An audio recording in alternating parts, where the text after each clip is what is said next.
je demande à mon petit frère, mon petit ami, en tout cas, celui que j'ai vu grandir, et qui s'est démarqué par une marque d'intelligence pour arriver à être un homme de micro. Je l'ai connu comme homme en arrière de sa caméra. Hein? Aujourd'hui, il devient homme de micro. Je dis bravo, Boss Benz. Mais on me dit qu'il a en effet cité le nom du baron pour la leçon que je lui ai fait hier soir. Mais ce soir, je tiens absolument à lui parler plus large. Mon petit ami, hein, comme ça que je l'appelle. Même si petit ami devrait avoir une autre connotation, mais petit par rapport à son âge. Le jeune Jérôme, qui s'est donc baptisé Boss Benz, je l'ai connu plutôt caméraman, hein. Je l'ai connu comme reporter de caméra, caméraman, reporter. Et si en chemin, il a pu prendre le micro pour se débrouiller, j'aime ça et j'aime toujours encourager ceux-là qui avancent dans ce métier-là et c'est mon plaisir de les aider, de les encadrer. Mais quand il y a grosse tête, une leçon s'impose. Avant d'entrer dans cette dynamique de leçon à ce monsieur qui s'appelle Boss Ben ce soir pour lui parler par rapport à ce qu'il a fait valoir, à savoir que BS a échoué. Je me moque de lui. De quoi est-ce qu'on parle quand on dit quelqu'un a échoué? Échec dans quoi? Encore ce soir, si on prend le temps avec un papier en main ou en tout cas un système recorder pour écouter le BS qui parle, on pourrait par exemple tirer un maximum de leçons entre ce que l'histoire dit, ce que l'histoire donne, avec bien entendu les techniques et les approches de communication. Vous pourrez tout avoir. Et attention, ça peut être en français ou en créole, parce que ces deux langues-là, l'une pour ma mère, mais l'une par rapport à l'éducation que j'ai reçue. Parce qu'à l'école, l'autrefois, on avait cette obligation de parler le français à la maison et à l'école. Il y avait même ce type de symbole. Si on ne pouvait pas parler français en classe, eh bien, vous devriez, par exemple, vous conformer ou sortir dehors parce que on faisait des exigences par rapport à cette langue. Mais là aussi où ça m'a suivi, mais finalement ça devient pour moi un atout, c'est le fait, par exemple, d'arriver ici au Canada. J'ai fait quoi? Ma proposition de service à la radio CPAM et les exigences de base pour parler à la radio CPAM, c'est être en mesure d'animer les émissions en français. Donc, c'est pas parce que on est sur le point de se faire intéressant et de parler français pour tenter de dire qu'on est différent des autres ou parce qu'on veut s'enorgueillir, dire qu'on est plus fort que l'autre, on parle français. Non. La radio CPAM pour laquelle je travaille a une obligation d'émission en français parce que cette licence qui lui a été octroyée fait l'obligation de réalisation d'émissions en français. Et c'est pourquoi quand vous écoutez la radio CPAM, vous entendez la seule station ethnique d'expression française en Amérique du Nord. Elle est à Montréal. La seule radio ethnique d'expression française en Amérique du Nord, à Montréal. Et maintenant, si on me dit qu'il faudrait que je parle donc de ce qu'il a tenté de dire à mon sujet, hein, quand il parle d'échec. Moi, j'aurais aimé faire la leçon à ce monsieur-là ce soir. Parce que qu'est-ce qu'il dit, c'est son métier. Et qu'est-ce qu'on porte? Comme si la vie du monde aurait été de ce qu'on porte. Moi, je vois, par exemple, Justin Trudeau qui arrive avec son point de presse, mais monsieur arrive bien simple, hein. J'ai aussi vu monsieur Donald Trump qui arrive, il n'a pas fait valoir ses vêtements, il est venu parler société. J'ai regardé, mais tellement de gens, c'est dans la réalité de la vie qui parle de ce qu'on réalise dans la vie dans le sens professionnel. Dans le sens professionnel. Et maintenant, certains métiers qu'on fait, laissez-moi prendre le temps d'expliquer à ce jeune homme car je lui demande de s'asseoir pour comprendre qu'est-ce que ça veut dire être un homme du métier de journalisme, être journaliste ou être professeur et même médecin. Il y a de ces professions qu'on choisit qui ne sont que des sacerdoces. s'il veut bien comprendre qu'est-ce que ça veut dire sacerdoce. Lorsqu'on fait une sacerdoce, c'est comme pour un pasteur dans le temps. Dans le temps, un pasteur ne pouvait pas être riche. C'était un missionnaire qui avait pour devoir d'aller chez les gens et d'apporter le message de Dieu. C'était ça, un pasteur. Ici encore, parlant de sacerdoce, j'aurais pu dire un homme qui est professeur. Un homme qui est professeur. Un professeur reste là à la même classe et fournit les mêmes services, les mêmes leçons d'année après année. Il voit passer des élèves et il continue de donner, avec un certain recyclage bien entendu, les mêmes affaires, mais à chaque groupe d'enfants, à chaque groupe d'étudiants qui arrivent. C'est ça qu'on appelle certaines professions sacerdotales. Et quand on dit une profession est une sacerdoce, c'est parce que qu'est-ce que vous faites est pour le service public. Il n'y a pas lieu d'espérer fortune ou richesse.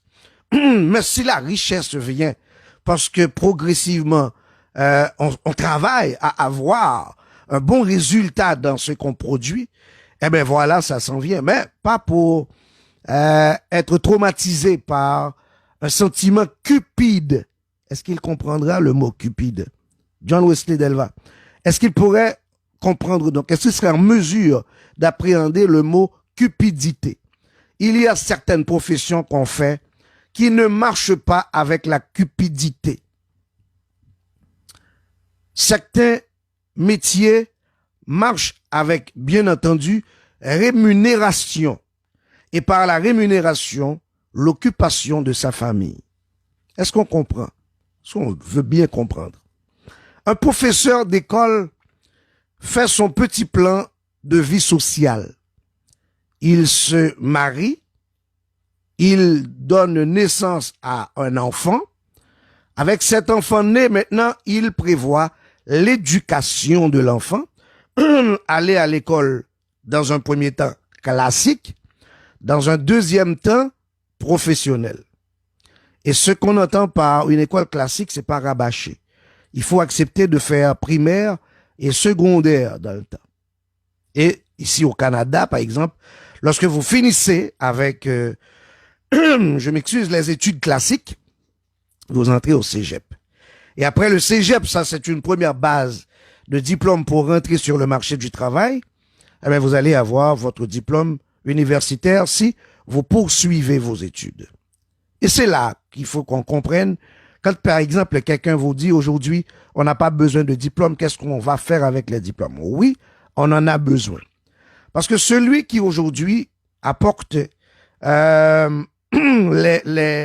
l'ensemble de logiciels qui facilitent la vie aux professionnels. Par exemple, aujourd'hui, à partir du studio La Merci Jean, me voici sur les ondes et qui envoie un signal sonore dans le monde.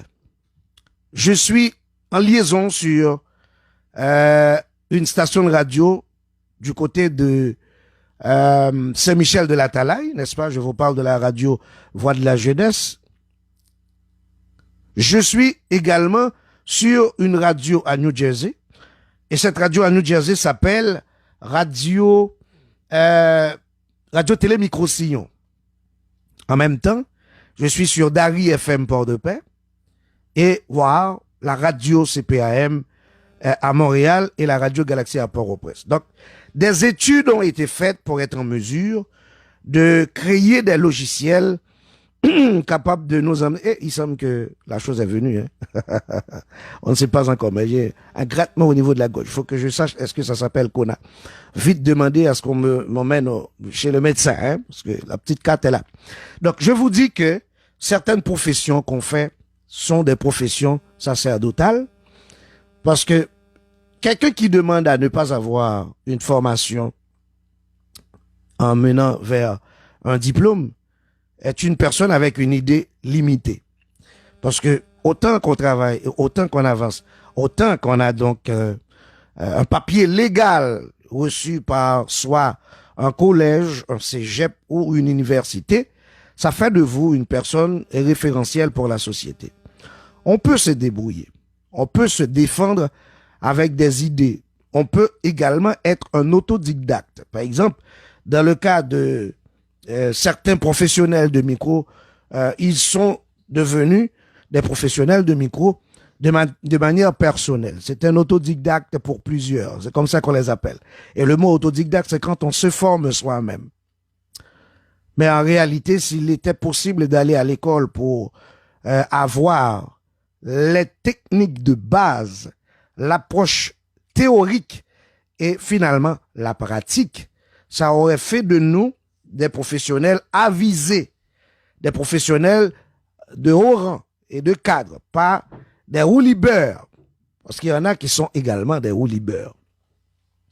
Ceci étant dit, par exemple, moi, hier soir, j'ai essayé d'analyser ce qui s'est passé du côté de Orlando, entre mes collègues de mon secteur, la presse culturelle, lorsque par la suite, j'ai fait, bon, possiblement dans mes dires, à un certain moment, j'ai tapé sur la main de Rigolo. Il a communiqué avec moi aujourd'hui. Et Rigolo ne s'est pas mis en colère. C'est en effet vrai que Rigolo va comprendre, s'il se mettait plus sage, il aurait fait le survol pour trancher sur la question, non pour faire la retransmission, mais plutôt pour essayer de dire, faisons la paix. Mais malheureusement, la réalité de faire le direct était prioritaire pour plusieurs. J'ai aussi dit que Yvenet aurait pu faire la même chose. Et aujourd'hui, j'ai pris le temps de regarder l'approche de Yvenet. Il a tenté, hein. Il faut reconnaître qu'il y avait ce glissement-là. Il avait tenté de remédier à la situation en demandant aux deux amis, en tout cas aux deux hommes du secteur culturel, de se rapprocher, de discuter, de vider les contentieux, comme on sait le dire. Mais malheureusement, le jeune homme n'a pas compris. Malheureusement, le jeune homme a préféré faire l'obéi. Il a préféré faire l'obéi. Quand j'ai vu autant de téléphones fixés sur les discussions sans qu'il n'y ait un modérateur comme tel, et même avec une tentative de celui qui les a invités en essayant de leur demander de retourner au calme, ils n'ont pas prêté attention à la demande de Joe. Ils ont continué à cracher la pagaille. Donc ça ne m'a pas plu et je dis certainement que je n'étais pas seul à être touché par ce grand mal. Et c'est à ce moment-là que maintenant, vous allez voir que certaines personnes vont demander à ce qu'il y ait correction dans cette lecture si laide qu'on a donc vue à partir de cette scène vendue par nos collègues de la presse culturelle. Est-ce que je n'ai pas parlé de manière sanctionnelle à Boss Benz? Oui. Est-ce que je n'ai pas également touché Junior Rigolo? Oui. Est-ce que je n'ai pas parlé de Guy Wewe? Oui. Est-ce que je n'ai pas parlé de Frédéric Jean-Baptiste? Oui. Mais ils ont compris que mon approche était pour voir un monde si difficile aujourd'hui avec cette histoire de coronavirus qui peut faire l'objet de la mort de plusieurs s'il n'y a pas de guérison immédiate. Alors, temps de comprendre la chose, on me dit, parce que je ne l'ai pas écouté directement, mais on a tenté de m'envoyer des appuis. Monsieur a dit que je ne sais pas de quoi je parle. BS a échoué. On me dit que monsieur a dit, etc., etc. Bon. Qu'est-ce qu'il entend par l'échec? C'est là mon petit point de discussion avec lui ce soir. Alors, pour cette histoire de Sormété, par exemple, j'arrête ça. Je pourrais reprendre ça intégralement à la fin de mes réflexions ici que je cherche à exercer pour en effet faire comprendre l'autre dans ce qu'il explique dans son approche de se vêtir pour faire des pressions sur Guy Wewe. En tout cas, il ne l'a pas dit à propos de Rigolo. Mais qu'est-ce que je n'ai pas compris, c'est que il cherche donc à cibler chaque personne en fonction de la puissance d'écoute de la personne. Hein, Chacholov? C'est pas croyable que, par exemple, vous voyez un boss Benz qui était particulièrement un bon ami à Junior Rigolo et qui va, à un autre moment de la durée, essayer de tirer des boulets rouges sur Rigolo. Donc, je ne comprends pas qu'est-ce qui arrive entre les deux. Ça, c'est une première remarque. La deuxième remarque, c'est que Boss Benz n'est pas dans la même réalité professionnelle que Guy Wewe. S'il était, par exemple, un Guy Wewe de Montréal, on aurait cru que polémique entre les deux veut dire parce qu'ils sont dans la même place, donc il y a attention à partager entre les deux. Finalement, c'est non, parce que Guy Wewe est en Haïti et Guy Wewe fait son type de travail. Mais il insiste ici, dans un premier temps, pour expliquer que Guy Wewe, c'est pas parce que je veux prendre la défense de personne. Je refuse de prendre la défense pour personne moi-même lorsque je veux faire une analyse. Mais je fais la logique, à savoir, dans un premier temps, il a essayé de dire que Guy Wewe n'est pas un animateur, mais Guy Wewe est plutôt un simple technicien, parce que lorsqu'il fait ses reportages, il passe son temps à connecter des affaires, il passe son temps à connecter des bouts de fil, etc. Donc, parce que Guy Wewe fait lui seul ses connexions, donc il estime qu'il devrait utiliser ceci pour blâmer l'autre collègue. Finalement, j'ai l'impression que ça n'a pas marché. Ça n'a pas marché.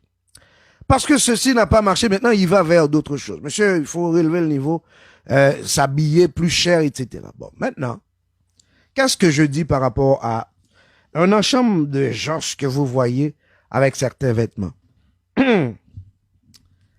Aujourd'hui, parce qu'il a essayé de citer mon nom dans cette histoire, il faut voir le nombre d'appels que j'ai reçus, des gens à me dire qu'ils savent voir mon ami le jeune au niveau d'un espace qui s'appelle Village des Valeurs. Moi, j'avais pas besoin de savoir tout ça.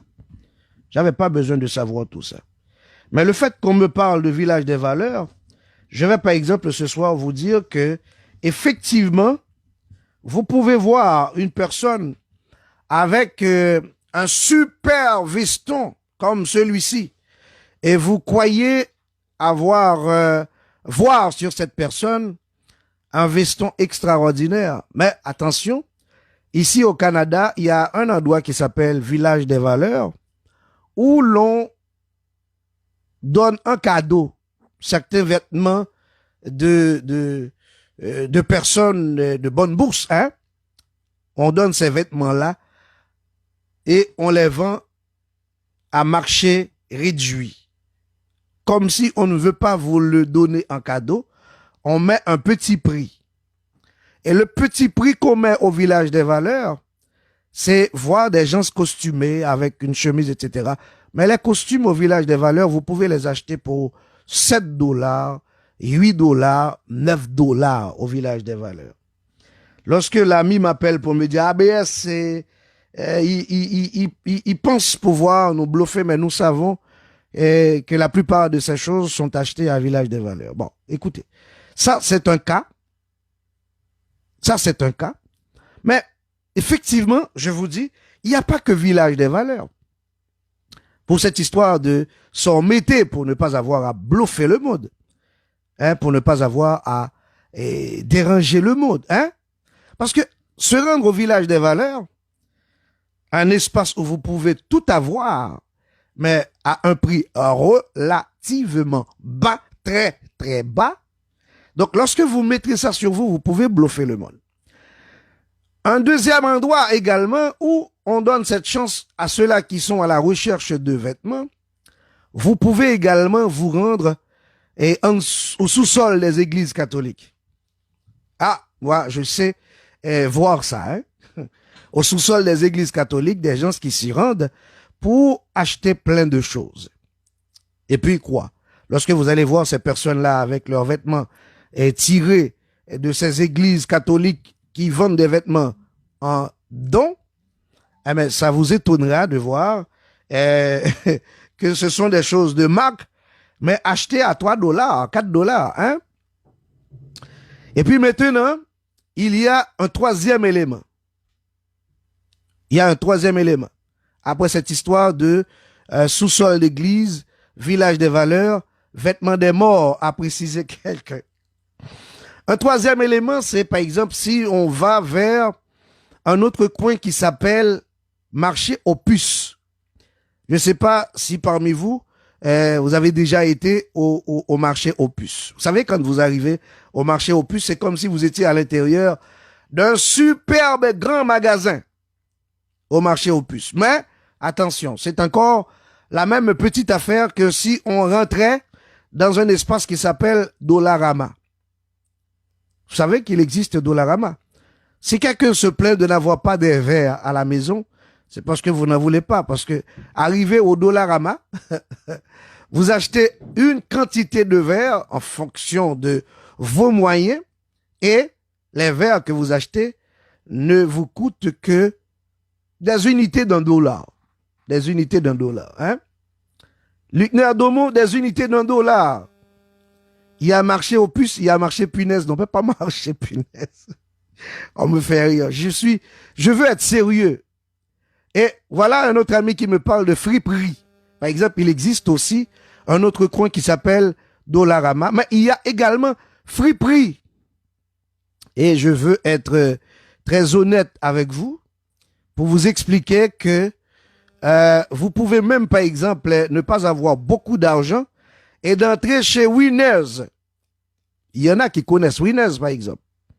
Arrivé à Winners, vous trouverez des articles de grand prix, mais attention, à des prix très, très, très bas. Donc, lorsque vous arrivez à Winners, il n'y a pas de discussion là-dessus. Vous allez trouver, et toutes les marques, hein, mais toutes les marques, je vous le dis.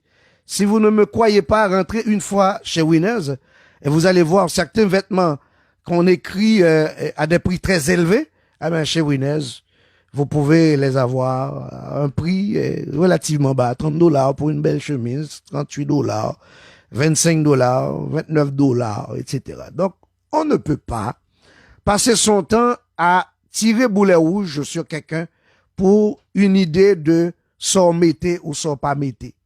Parce que l'habit ne fait pas le moine. Si vous voulez être un homme dans la dimension de ce qui se fait à travers les grands pays au monde, ça se donne uniquement dans la formation. Ça se donne à l'école. Ça se donne particulièrement sur un banc. Et par la suite, moi je veux croire, et c'est une vérité, autant qu'on connaît des choses, autant qu'on apprend à l'école, eh bien c'est autant qu'on est sage. Si vous voyez que quelqu'un parle avec arrogance, quelqu'un qui parle avec arrogance, en général, c'est parce que c'est quelqu'un qui est comme une sorte de personne parachutée. Au niveau de l'éducation, lorsque par exemple vous avancez le plus loin possible vers une certaine connaissance, eh bien, ça va faire de vous une personne sage, une personne modeste, une personne assez gentille. Parce que avec cette petite connaissance que vous avez, vous allez comprendre que vous n'en avez pas assez. Et progressivement, vous allez vous arranger pour en avoir davantage. C'est pourquoi que vous voyez, lorsque par exemple, vous avez un diplôme collégial, eh bien, vous avez le rêve d'agrandir votre connaissance, vous allez à l'université ou à une faculté. Lorsque vous voulez avancer dans votre connaissance, vous finissez avec votre bac, vous dites qu'il vous faut une maîtrise. Et c'est encore à la recherche de plus de connaissances. Et puis, ça va faire de vous une personne totalement modeste et sage. Lorsque vous finissez avec votre maîtrise, maintenant, vous avez le rêve de grandir votre connaissance et vous dites qu'il me faudrait un doctorat. Et puis, vous allez être docteur dans tel domaine donné. Il y en a qui le sont devenus à partir de leur recherche approfondie, intellectuelle. Il y a de ces professionnels qui le sont devenus à partir de leur consécration, parce qu'il y a lieu de voir une consécration dans un métier et qui va faire de vous une référence. Mais lorsque vous parachutez, lorsque c'est un opportuniste que vous êtes dans votre métier et que ça vous donne des sous, ben ça peut faire de vous un orgueilleux. Et si vous êtes orgueilleux parce que vous faites quelques sous sans avoir été formé à une école pour la profession, ah ben vous allez mourir avec beaucoup de douleur dans le cœur parce que finalement, dans le bilan, vous diriez simplement que j'ai expérimenté telle chose, j'ai fait tel effort, je parviens à tel niveau de vie, mais il y a une certaine connaissance que je ne peux pas. S'il y a lieu de grandes conférences ou de débats autour de la profession, vous ne serez pas en mesure de vous siéger. Vous n'allez pas avoir votre siège. Vous n'aurez pas de chaise dans le débat. Alors, parlant de réussite de la vie, il y en a qui croient qu'ils ont réussi parce que ils ont $1000, $2000, $3000. Et moi, je vais vous dire, si c'était pour 1000, 2000, $3000, je préfère ne pas en parler. Parce que mes amis, les gens qui me connaissent savent qu'est-ce que j'ai fait par rapport à des dollars. Mais mes dollars, pour moi, sont qu'est-ce que la réalité professionnelle veut. L'argent, serviteur, mais pas maître. Parce que lorsque vous faites de l'argent, votre maître, il vous domine, et bien vous perdez Dieu. Si, effectivement, il était ce chrétien que j'ai connu dans le temps, mon ami Boss Benz, il aurait fait la différence entre la foi, la croyance, par rapport maintenant à la cupidité. Parce que c'est Jésus-Christ lui-même qui a dit, il n'y a pas de comparaison entre Dieu et Mammon. Ici, Mammon est sujet à, en tout cas, référence de l'argent. Et lorsqu'il veut encore voir l'argent, parce que dans toute cette discussion, c'est si vous faites de l'argent, si vous faites de l'argent, si vous faites de l'argent, comme quoi une obsession de l'argent est pauvre. Le type, dans ce qu'on fait, on peut se débrouiller. Mais quel argent pourrait-on faire avec une émission sur une station de télévision ethnique? Ou encore, quel argent pourrait-on faire à partir de ces publications sur les réseaux sociaux? On se défend pour un 300, un 500, un $1000, un $2000. Dans l'addition, ça pourrait donner 1000, 2000, $3000, Boss Benz. Mais quel argent que tu as? Quel argent? Pauvre-toi. Donc, arrange-toi pour revoir la vie par le chrétien que tu étais dans le temps et tu comprendrais par l'effet du prix de ton âme. Jésus-Christ a dit, que servira-t-il à un homme de gagner le monde s'il perdait son âme? Mais en réalité, pour faire ce que l'âme veut dire aux yeux de Jésus-Christ, il a dit, il faut donner à César ce qui est à César, mais à Dieu ce qui est à Dieu. Donc lorsqu'on court trop à la recherche de l'argent, on vend son âme à César et on n'a pas le goût de donner l'essence de son âme à Dieu. Et encore aujourd'hui, j'ai le goût de vous dire que voici le monde qui est face à un virus virulent. On est en train de faire un bilan négatif sur l'économie du monde. Et comprenez dans quoi est-ce que l'État se retrouve actuellement. L'État demande aux citoyens de rester à la maison pour éviter un maximum de coronavirus. Et l'État veut de continuer à payer ces personnes-là pour qu'elles restent à la maison. Parce que si on ne reste pas à la maison, on va donner trop de complications à l'État. Trop de complications à l'État. Et maintenant, si on parle de Amazon, on comprend que de l'argent en manque. Si on parle d'American Airlines aujourd'hui, on va voir le nombre d'argent perdu sur cette durée de temps qu'exige le coronavirus pour rester à la maison. Monsieur La Douceur me bonsoir, merci d'être là. Si on fait référence aujourd'hui, à presque toutes les lignes aériennes, on comprendra qu'aujourd'hui, l'argent devient un élément dérouté, un élément frappé par le sort de ce virus qui s'appelle Corona, le coronavirus. Et si on fait encore référence à ce qu'est l'argent, vous comprendrez que Emmanuel Macron en France, Donald Trump aux États-Unis, Justin Trudeau au Canada, le tout est composé par un seul discours. Protégez-vous, protégez-vous, protégez-vous, parce que coronavirus fait rage et ravage. Donc aujourd'hui, on ne parle pas d'argent. Aujourd'hui, on ne parle pas de richesse. Aujourd'hui, on ne parle pas de fortune. Aujourd'hui, on parle de protection de la vie. Qu'est-ce qui est important aujourd'hui?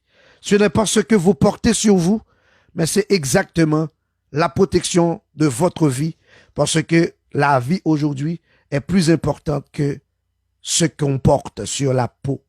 Donc, on doit finir avec ce type de discussion de s'embêter lorsqu'on sait que ce que vous avez sur vous peut être simplement un petit achat, comme on a tenté de me le dire aujourd'hui, un petit achat au village des valeurs. Ce que vous portez sur vous peut être un achat au friperie. Ce que vous portez sur vous peut être un élément acheté au marché aux puces. Ce que vous portez sur vous peut être également un petit peu plus élevé, quelque chose acheté au Winners, par exemple. Et puis, lorsque vous finissez de mettre un vêtement, votre corps souille ce vêtement-là, et même si vous avez beaucoup de parfum sur vous, vous pourrez réaliser que après une journée, le vêtement mérite d'être jeté et d'aller se laver. Dernier élément qu'il faudrait que je précise par rapport à cette histoire de porter des vêtements.